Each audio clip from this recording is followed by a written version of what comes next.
Malaysia is another mega-diverse country, so we're very lucky to have 3 representatives of mega-diverse countries in our panel.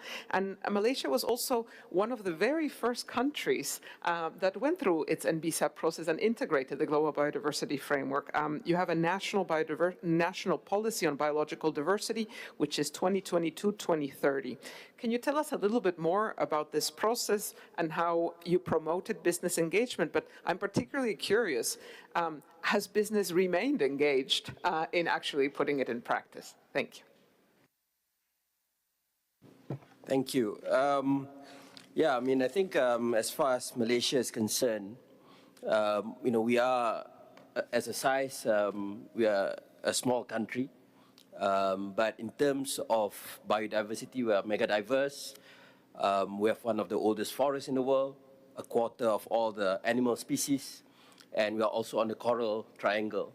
So for Malaysia, we have a huge responsibility to the planet. And we have, obviously, as mentioned in our NBSAP and our National Biodiversity Policy, put a very ambitious goal with regards to how we can coexist and protect our natural resources. The businesses, they play a big role because they also find that the changing realities of today, things like obviously climate change, floods, heat waves, we experience haze in Malaysia, but also human-wildlife conflict is getting more and more serious as a result of development. So a lot of the bigger companies, they've been able to put more attention towards conservation, to put more resources, obviously.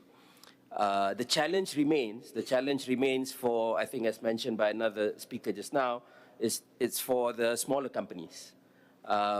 Those that I like to describe as those who can't afford to have chief sustainability officers. And a lot of new rulings that come in can be very technical. And I think that is where, one, is the job of the government, but we also work with the big businesses in Malaysia so that they can talk to those in their supply chain for these companies to understand that today there has to be a wider consideration in terms of how we go about doing our businesses. We have seen examples. For example, Malaysia also has one of the largest palm oil plantations in the world, which attracts us a lot of scrutiny. But the reality is that now they are all part of the sustainable palm oil certification. But most importantly, there are more nature positive actions that they take. For example, allowing wildlife corridors. Cited one is in Malaysian Borneo, in Sabah, which allows the pygmy elephants there, which were previously not only finding it difficult to travel, but they damage the palm oil crops. And this creates anger between the communities that are dependent on the crops and, can create conflict. So with this corridor in place, it allows these pygmy elephants to pass through. I think they've done a lot of things with orangutans as well. And we also, on the peninsula, we have issues with elephants, tigers, and all that. And so we want to create these corridors to allow our natural resources, the wild animals to be able to thrive. So I think as a result, today the challenge is that we have the NBSAP. Putting it into implementation is not easy. We recognize that. And funding, government has, we have increased enormously our ecological fiscal transfers. We have worked with the indigenous people to have community rangers to protect our wildlife. But we realize that there is a limit, obviously, of what government can do.